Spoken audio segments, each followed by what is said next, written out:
Hello, everyone. I'm Stephen West. This is Philosophize This. So I always get emails after an episode's released. But after last episode, there was a notable increase in two specific kinds of emails I get. One was an increase in the number of people saying the episode led them to a pretty deep shift in the ways they're thinking about things. That Keiji Nishitani is opening them up to a whole new interesting way of exploring what it is to exist. The other was an increase in the number of people saying they don't quite get it. That while they appreciate it and are sticking with it, that it's such a different way of thinking that it's difficult to wrap my mind around what's truly being said here. Just felt the need to acknowledge this before we talk about Nishitani's views on religion today. I mean, I know I must sound like a broken record lately. Be sure to listen to every episode from 211 up until this one if you want to understand what's being talked about. But look, it's not like I'm trying to annoy you or to be overly complicated. It's just a gift I have, really. No, but there's episodes of this podcast where we're doing something different. Some episodes are trying to cover things a little more broadly across a thinker's entire work. It casts a wide net. That's what some of the episodes we do. But those are always going to be episodes that can never hit you as hard as when we talk about more the context of where a thinker's coming from, their influences, the deeper conversations that they were embedded in. I mean, just for example, it's been said by some Buddhists before that, look, you can explain all of Buddhism to someone in just 3 sentences. You can say emptiness is form, form is emptiness, the two are not separate.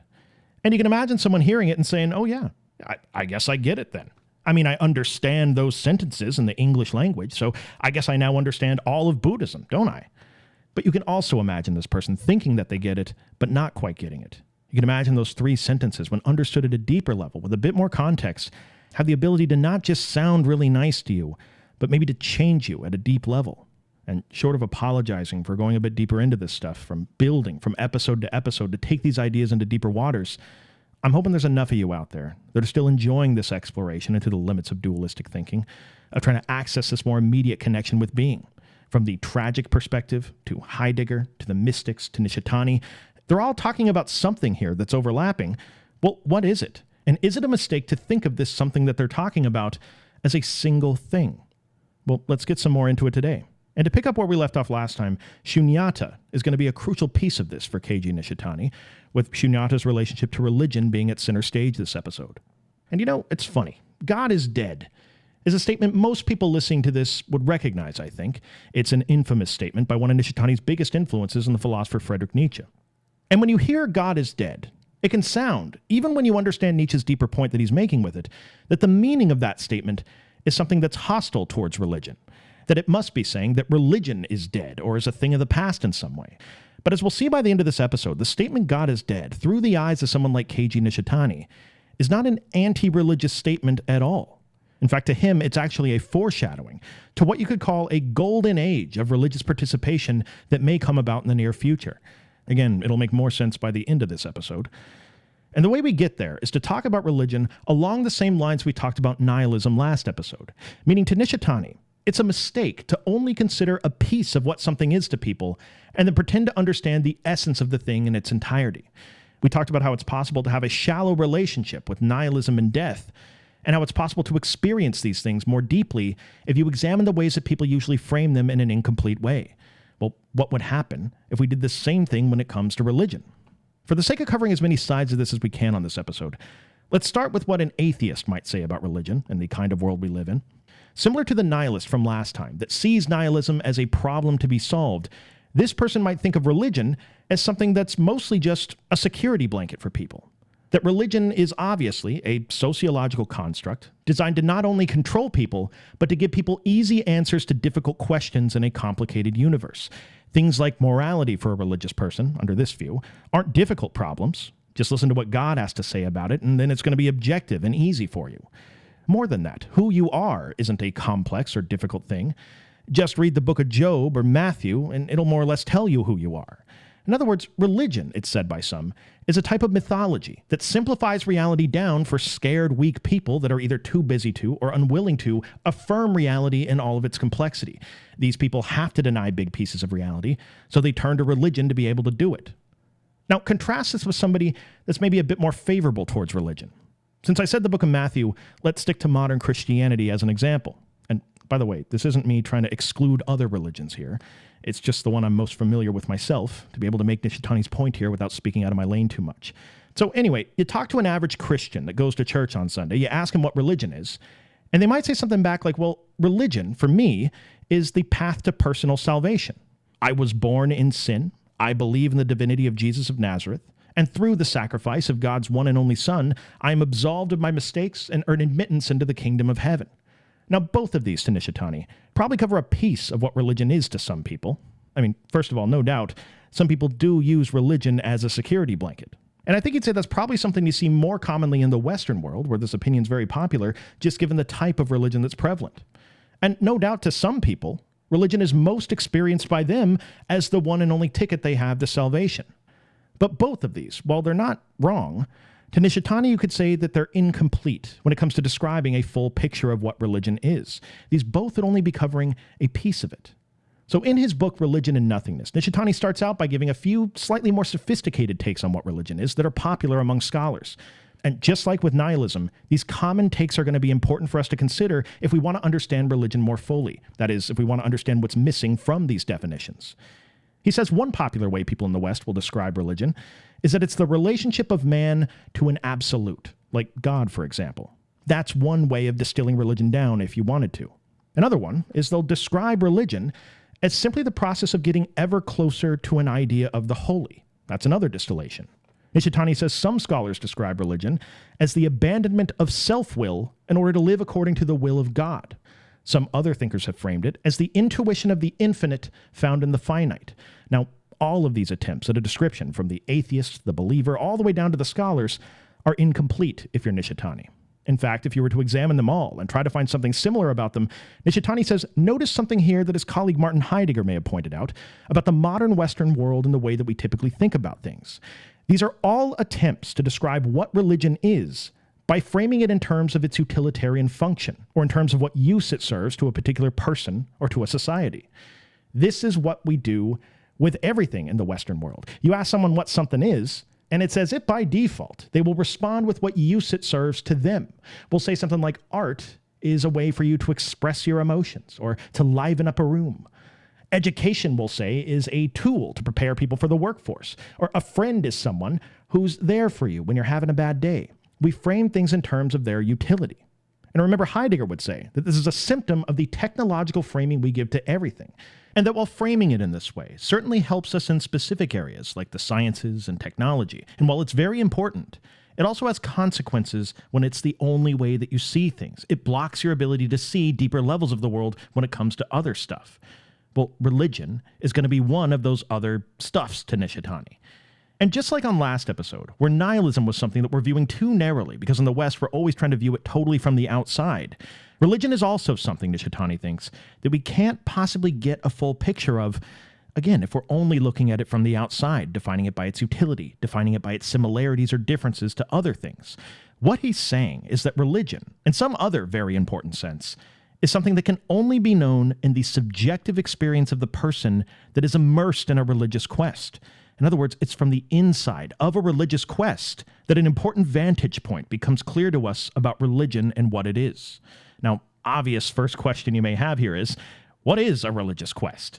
Well, to Nishitani, while there's many different ways that a religious quest can play out in terms of the specifics in someone's life, there is a general movement you could expect to see going on in the internal experience of someone that's on a truly religious quest, and that is a reformulation of the self and its whole relationship to its reality.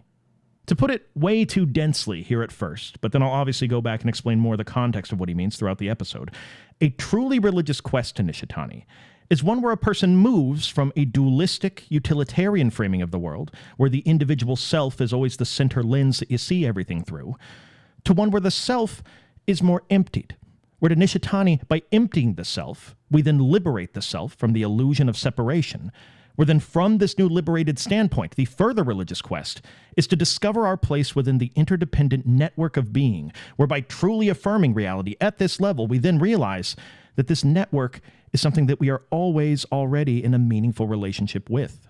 A religious quest truly begins then for Nishitani, and he says this in the first chapter of the book. When you stop framing religion and the world around you in terms of what use does this serve to me, and start framing it in terms of for what purpose do I exist, That shift in your thinking is going to be a critical piece of what he would call any truly religious transformation. Now, don't be deceived here. You may hear that and think, well, that's what I'm already doing. In fact, that's what I've been doing in church since I was about 8 years old. I'm always asking for what larger purpose I exist. But just as your philosophical Sherpa here, I have to advise you, you're probably not doing this at the level that Nishitani's talking about. Most people that call themselves religious are not doing this. Because just like most people have a pretty shallow relationship with nihilism or death, like we talked about last time, most people have a pretty shallow relationship with religion, to Keiji Nishitani. The same way you can be a goth kid that wears all black, talks about death all day, but still not be facing death very seriously. You can be a person that sees religion as a cornerstone of how you're living your life, but never actually experience any real religious transformation. I mean, again, to stay in my lane here with what I know, to try to make Nishitani's point the best I can, I might be someone who looks around me at the mostly Christians in the United States where I live, and I could say, look, I've been to quite a few church services in my day, and the people going to these services are not generally people that are, emptying the self, affirming the complexity of the interdependent network that they're a part of. No, these are generally people that are eating cookies and talking about the football game that's going to be on later. In other words, what's going on at these church services for a lot of people is not anything transformative. Far from this being a weekly exercise in rethinking the self and the ego and its relationship with the world, for a lot of people, this becomes just an emboldening of the self and the ego. It's a reinforcement of the grasp they have over the objective moral truth of the universe. It becomes something they wield around in conversations as an authoritative stance that ends up shutting down any further discussion about complexity. Now, as a religious person, you may hear that and be like, well, that's a little unfair. I mean, let's say I do use it in that way sometimes. Look, I'm being serious. I do also sit in the pews of my church, and when a service is going on, I do feel a sense of humility. Going to church does make me a little less self-centered and a little more in line with my role in a larger plan that's being carried out. And what, is that not religion? Does that count for nothing if you're Nishitani? To Nishitani, it doesn't count for nothing. But to Nishitani, if we're being honest, it is a pretty shallow experience of the kind of transformation that something like religion has a unique capacity to provide for people. Think of how special of a domain religion is as something that can lead to spiritual development if taken actually seriously. Think of the mystics we talked about a couple episodes ago and their experiences. A lifetime of devotion, daily focused practice towards a deeper and deeper communion with God in their own being. Think about Heidegger's point about how the theoretical, scientific abstractions that we usually live our lives in are secondary, and how there's a more immediate connection with being that's possible. Think of Nishitani's work on nihilism just from last episode. Religious language and devotional practice, when taken seriously, seem to have a unique ability to transform people in this area. There's a unique level of guidance that's possible at the higher levels of these religious communities. Shouldn't we be respecting that fact if it's true? And look, if we want to understand his larger point here today, I get it. In our cult of egalitarianism, we always want to be able to say everybody's experience is equally valid, equally deep. But look, we have to be able to mark a distinction here between people that take their religion seriously as a devotional practice and people that are just showing up on Sunday to avoid judgment from the family, or because religion has some use to them and their eternal fate. There's a difference between Meister Eckhart and Mr. Kowalski from down the street. What percentage of people do you really think take their religion seriously to the point that it transforms them? And what percentage of people are using it at this point in their lives more or less like a self-help book? Or as Nishitani might see it, like yet another egocentric way of projecting themselves onto the world so they can have mastery over it. Now, before we get more into what Nishitani thinks a religious quest looks like, let's clear a couple things up around using the word religion here to describe this transformation he's talking about. What I mean is, okay, for the sake of argument, let's say barely anybody's taken their religion seriously, just statistically in the modern world. Well, then why does Nishitani need to use the word religion here at all?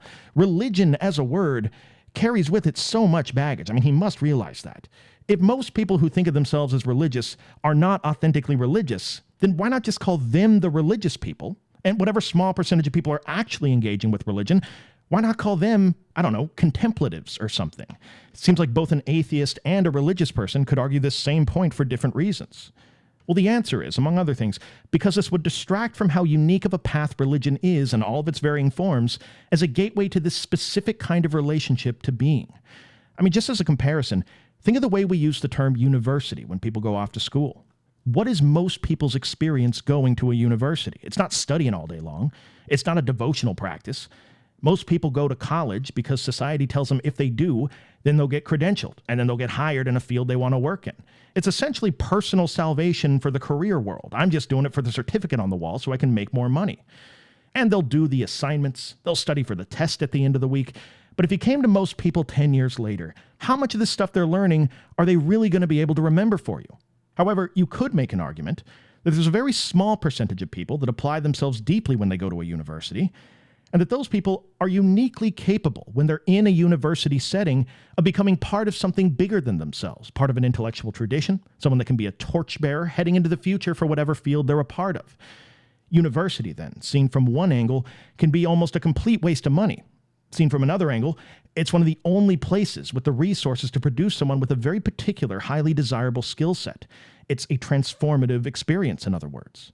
Well, so too, Nishitani thinks, with religion and religious practice. And it would be silly for us to not use the word religion, to call people contemplatives or something, simply because of the shallow way religion's often utilized by people of this particular culture and time. I mean, real question, is religion the thing that is shallow? Or are the people shallow? Do most people just usually experience religion in a dulled and appropriated way? More than that, what are these different religions all doing? Is everything from Buddhism, Hinduism, Christianity, Islam, Judaism, are these all different attempts to just give people a security blanket, to control people? Like, when these were created, was there a council of people that sat around saying, hey, let's find a way to control all the people with a scary story about the creator of the universe? Quick, Fred, write that idea down. That's a good one.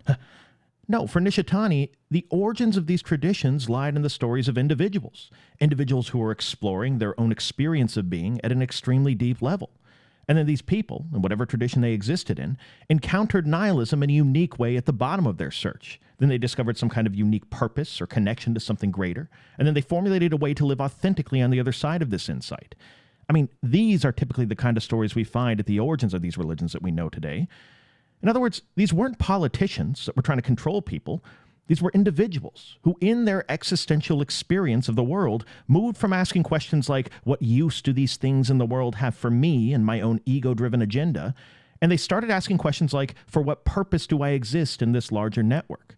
Now, whatever dulled and appropriated form this may take in the lives of billions of people in the modern world is beside the point. Yeah, practically everybody's distracting themselves with one ego-driven agenda or another, their own career, their political beliefs, their TV shows, fantasies, drugs. And yes, they do it with what we often call religion as well. These shallow forms of religion become something people just project onto the world so they can control it. But to Nishitani, this is transparently a way to avoid a truly religious engagement with the world. If a religious quest requires us to reformulate the self and its relationship to reality, seeing through this illusion of separation from reality, then distracting yourself from nihilism and nihilistic questions, examining the foundations of meaning, that becomes an anti-religious exercise, whatever it is. So ironically, the mass-produced versions of these religious approaches end up becoming things that allow people to ask religious questions less frequently to Nishitani. Religion ends up blocking religious engagement. And this is where most people in the Western world have existed for thousands of years to him, primarily in the realm of consciousness, as he puts it. Let me explain what he means by consciousness. Let's slow down. Let's talk about what he thinks is missing from our understanding of religion and religious quests. There's terminology Nishitani introduces in the book that can help us organize all this a bit better. Think of there being 3 different experiential fields of awareness that we have. 3 existential standpoints that you could use as a model to understand your experience of the world if you wanted to. There's 3 of them. 1 is consciousness, 2 is nihility, and 3 is sunyata. And understanding the movement we go through internally between these 3 different fields of awareness will help us to understand what he sees as an authentic religious quest. And to put it briefly, the religious quest is generally going to be a movement from the consciousness field of awareness through the field of nihility to a deeper connection to the field of sunyata, removing the illusion of our separation from being. Some people may even say God here. But anyway, notice how the general structure of this quest might resemble some of the religious quests you're familiar with that have been presented as examples in the popular religions. So we'll get into all of it. Let's start with number 1, though. Consciousness, to Nishitani, is the field of awareness where most of us spend almost every second of our lives. It's the one I'm talking about when I say we project ourselves onto the world and try to control it. It's the one I'm talking about when I say we're always thinking in dualistic utilitarian ways. Consciousness is the field of awareness to Nishitani that is representational, meaning it's the kind of awareness where there's always an individual subject, or a you, and you're always looking for how you relate to objects that you then try to control, or objects that we reify, in the words of Nishitani. And what he means is we're always trying to turn these objects that really have no fixed, durable meaning into something that is fixed and durable, something we can manipulate for our own agendas. And in order to reify them in this way, we have to smuggle in things like Platonic forms in the West. We smuggle in the idea of there being essences to things. We smuggle in meaning as it's supposedly ordained to us by some external god. All of this is stuff that goes on at the level of consciousness if you're Nishitani. And you can see the similarities here to the work of his colleague Martin Heidegger. Consciousness, then, is the field of our awareness where we create these elaborate theories about how subjects relate to objects for the sake of utility. And it's also the field of our awareness that keeps us in a constant state of distraction from these deeper religious questions. Again, if you're not engaging with nihilism at a deep enough level, then you will always be living in this field of consciousness, a place of theoretical abstractions, which means you will always be living at a distance from the more immediate connection we have to being. So, like I said before, this is the place that most people spend their lives in all the time. Life, for many people, becomes just a matter of finding yet another way to project your ego onto the world. And it should be said, basically all of Western philosophy, Nishitani says, goes on solely in this field of consciousness. In fact, if you look back at the history of Western thought, you'll notice that thinkers have mostly ignored these other two fields of nihility and sunyata. We'll touch on these a bit more here in a second, but real quick, don't get him wrong when it comes to his thoughts about Western philosophy. Western philosophy, he would say, has done a lot of impressive and useful stuff in the field of consciousness over the years. Incredible systems have been created connecting subjects and objects together in truly productive ways. Again, we should avoid the possible mistake here of dualistic thinking, where you might assume that what Nishitani must be saying is we got to get rid of consciousness. It needs to go, and we need to fix it with some better way of thinking. No, he acknowledges we need to live in consciousness sometimes. What he's saying is something more along the lines of, to only spend your life with an awareness of this realm of consciousness and to ignore the other two would put you in a place where you're always projecting yourself or your ego onto the world and trying to control it in some way.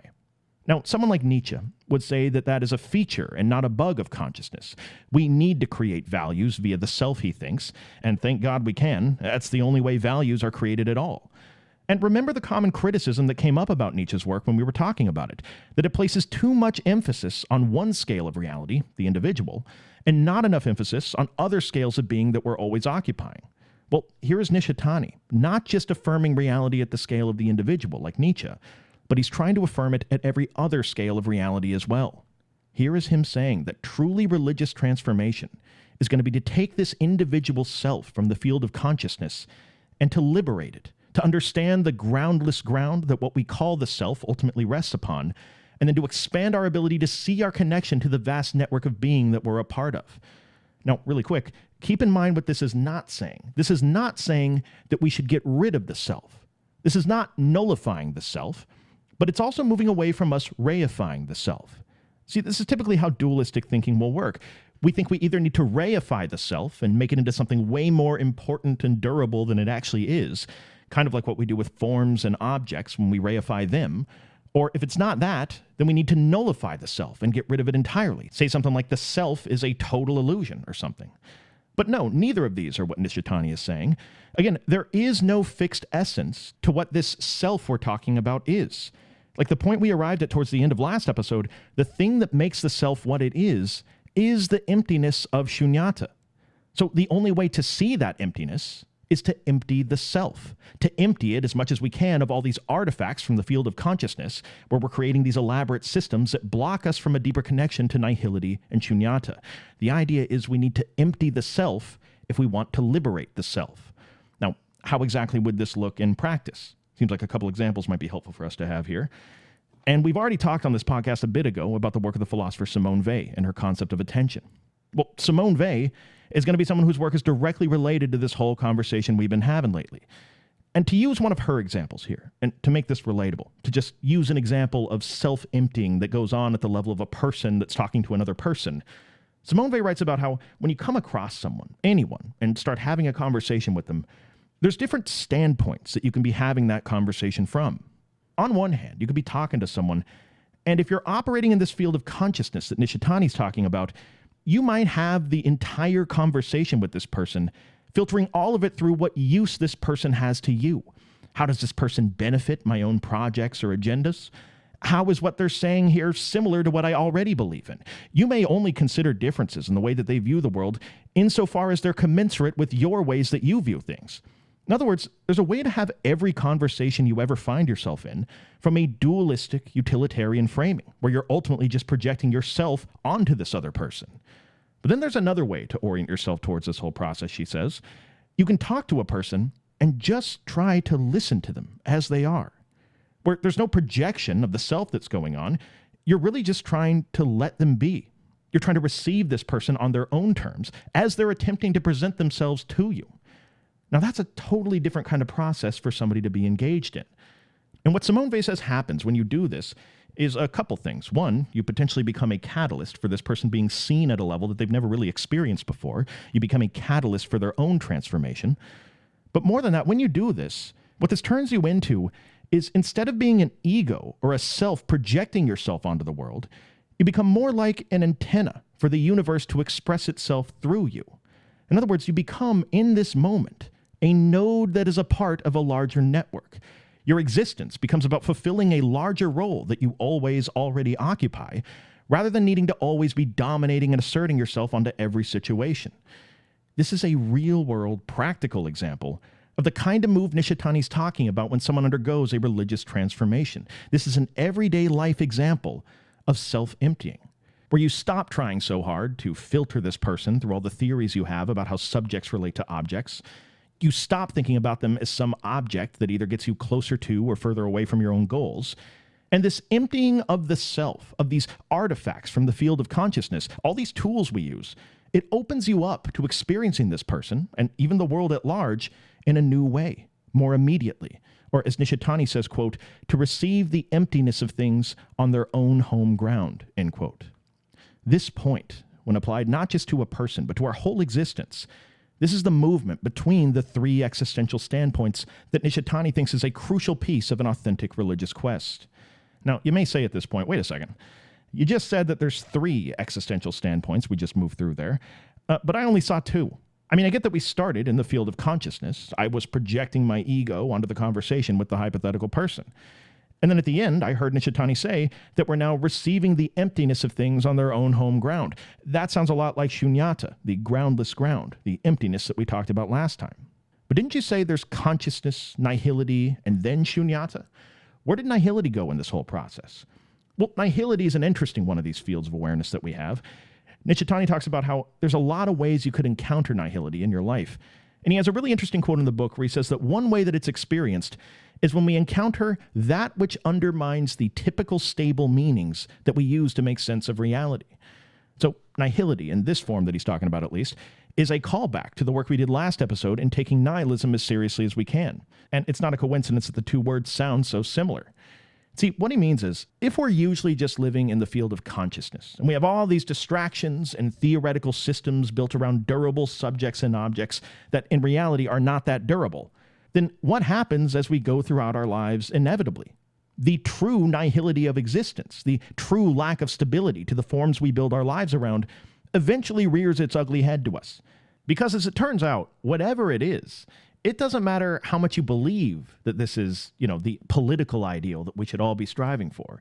It doesn't matter how certain you think you are that this is really some battle between good and evil embedded into the universe.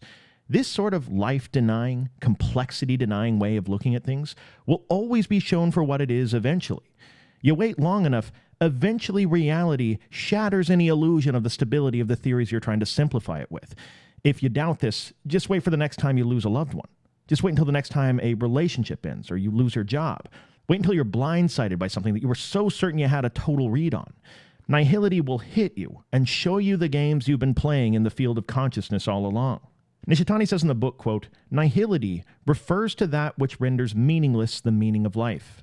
When we become a question to ourselves, and when the problem of why we exist arises, this means that nihility has emerged from the ground of our existence and that our very existence has turned into a question mark. The appearance of this nihility signals nothing less than that one's awareness of self-existence has penetrated to an extraordinary depth, end quote. See, the presence of nihility in your life is not a bad thing to Nishitani. Again, it's a sign that you're actually expanding your understanding of existence beyond the field of consciousness. It means you're actually engaging with religious questions, and ultimately what it means is that you're in a place where you can learn something new about the relationship between self and being, where a deeper experience with Sunyata starts to become a real possibility for you. So religion is significant to Nishitani, not because it's something that allows us to overcome nihilism, but because when we take religion seriously and engage with nihilism more deeply, real transformation can actually occur. We can experience the emptiness of things on their own home ground of Sunyata.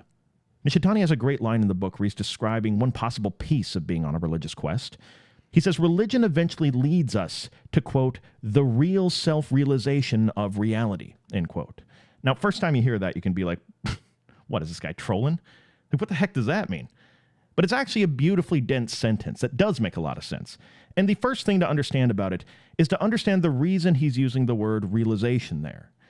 See, if you read philosophy, one of the big challenges thinkers will run into sometimes is that they're often trying to push the boundaries of what human thinking is or what language even is the entire time they're writing. And what that means is they're often talking about concepts where there aren't necessarily perfect words that already exist that describe the kind of things they're talking about. And what you'll come across are philosophers that'll pull words from other languages that they think do a better job at describing something than the words they have in their native language. Now, most of the time you'll see someone pull something from like German or Russian. French is another popular one. These are languages that pretty obviously have some depth to them that's special, and philosophers will gravitate towards them if it helps to make their point. But today, my friends, today is a rare victory in this area for the English language. It's like when England won the World Cup back in like 1962. Anyway, the word realization has a double meaning when we use it in English. And it's a double meaning that Nishitani thinks is pretty effective here. On the one hand, to realize in English, he says, means to actualize, to bring something into being. But on the other hand, realize can mean to understand, like to comprehend or to know. When Nishitani says the real self-realization of reality, he means both of these meanings simultaneously. When the self experiences shunyata, the groundless ground of reality, the emptiness, things on their own home ground, then the illusion of separation from those things disappears. Self and world are no longer things that are experienced dualistically or separate. We experience these things as co-constituting, as it's sometimes said. What we call the self is always giving rise to the world, and the world is always giving rise to the self. Our thoughts, our experiences, our perceptions, these are all a part of the unfolding of reality. Like the example of the campfire I gave last episode, where dependent origination makes us see the boundaries between the things that make up the fire as ultimately just a matter of convention. Self and world are equally entangled in the field of awareness of shunyata. And to talk about where one ends and the other begins is only something that's possible to experience in the field of consciousness, where we're marking all these rigid separations based on forms. Now, while it may be possible in this field of consciousness for the self to think it is realizing the reality of the world, by coming up with all these formal distinctions about it and systems that try to understand it, while in consciousness this seems very real to us, we also know that in this other field of awareness of shunyata, that those same formal distinctions are experienced by people as illusions. I mean, if you've never experienced it yourself, you can read the testimony of people that have. I mean, people describe their experience of shunyata or things similar and say, I can't quite put it into words, but I felt a part of something larger, like it was me, and it made sense that it was me, and that in this moment where I felt this connection to this, it didn't feel like I was hallucinating. It felt like the normal filters or illusions that I usually organize things through were lifted from me for the first time. And when you no longer have the illusion of reality being a bunch of independent, reified substances that are all working against each other, you arrive at what Nishitani calls the real self-realization of reality, a mutually supportive interdependence, where self and world are always interpenetrating, almost like the logs, the air, and the campfire from the example we gave. Meaning whatever we are always already, in every moment, connected to, embedded in, and co-constituting the world itself. So that double meaning of self-realization starts to make more sense under this framing. We are both actualizing and understanding reality simultaneously as our being is unfolding. See, this is what's sometimes called an epistemology-first approach in philosophy. This isn't something that denies that there's an ontological reality out there that exists, But this is an approach that prioritizes our experience of the world and the factors that combine to make that experience even possible. These become the relevant points to focus on when reality is experienced through the field of Sunyata. Part of the idea is, we'll leave the dream of arriving at the objective truth about the material world to the realm of consciousness, and Sunyata will be for when we want to experience reality on its own home ground. And if it helps here, this is similar to that shift we talked about that's going on for many philosophers around this same time, where there's more of a focus being given to the phenomenological framing of reality as opposed to a purely ontological framing of reality. We need multiple different framings if we want to get a full-bodied picture of things. And here's Nishitani finding room for both of these standpoints within this existential experience of the world that he's describing, this religious quest. Now you can imagine, if we take Simone Weil's conversation with the other, where we truly receive them as they are, as one small example of the kind of shift in perspective that goes on when we see more in terms of nihility and Sunyata, well, you can imagine how you might start to see things in the world and your relationship to them in a totally different way. I mean, if you had to put the move that's going on here into words, how would you do it?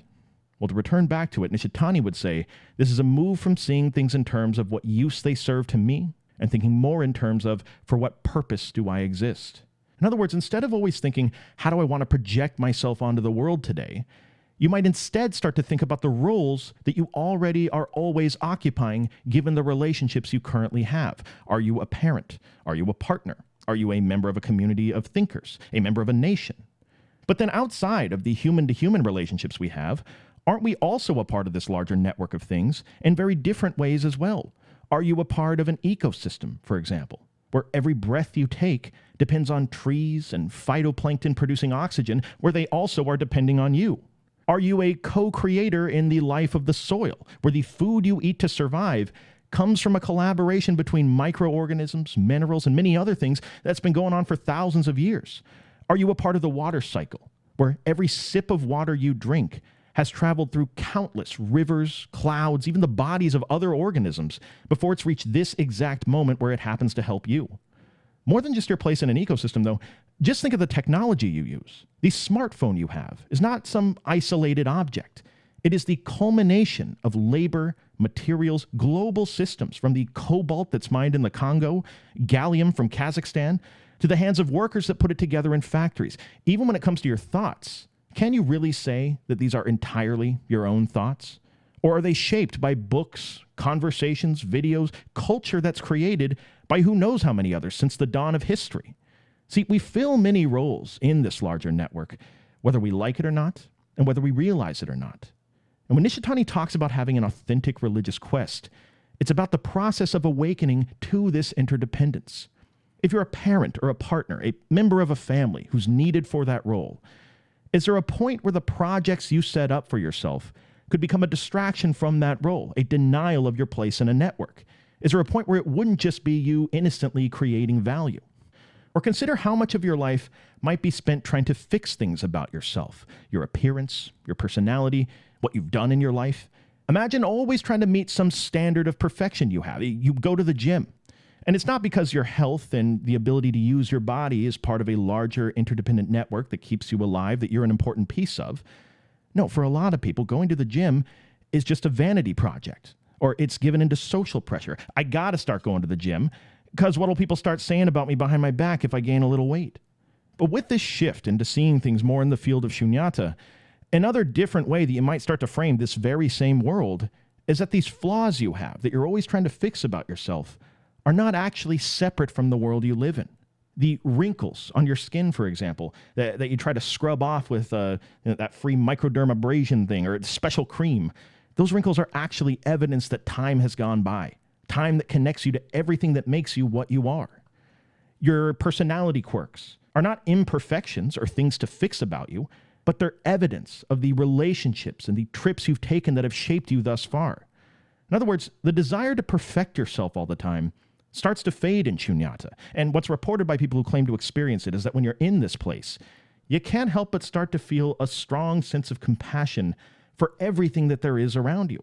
Because when the illusion of separation is taken away from the world, you just start to feel like treating anything else around you in a self-serving way at the expense of whatever it is just seems to you like it's ultimately hurting yourself in some way.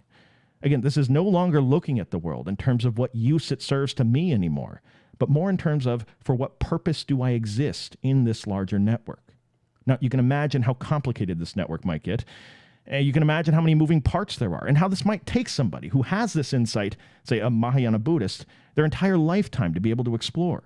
And while there are Buddhists out there that view Sunyata as a transcendent category, meaning it's a state of being that you need to ascend to in some way, usually by nullifying the self or normal existence, while that's how some Buddhists see it, it's important to remember that for Nishitani, this field of Sunyata is immanent, not transcendent, meaning for him, Sunyata is always there as a part of our existence. It's just usually there are things in the way of our ability to see it. This is why we have to self-empty if we want to get these things out of the way.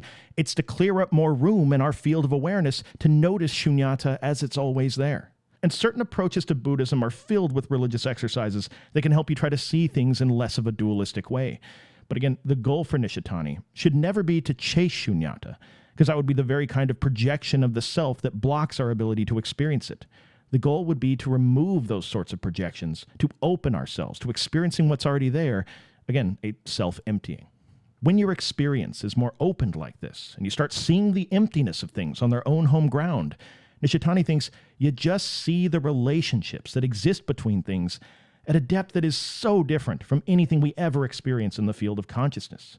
Fyodor Dostoevsky, the great Russian author, is another person he thinks that when you read his writing, you just see this as a person where by the way that he describes things, it makes it so obvious this is someone who's engaged with nihilism at an extremely deep level, albeit in a different way than Nishitani engages with it, but he still gives him a ton of respect.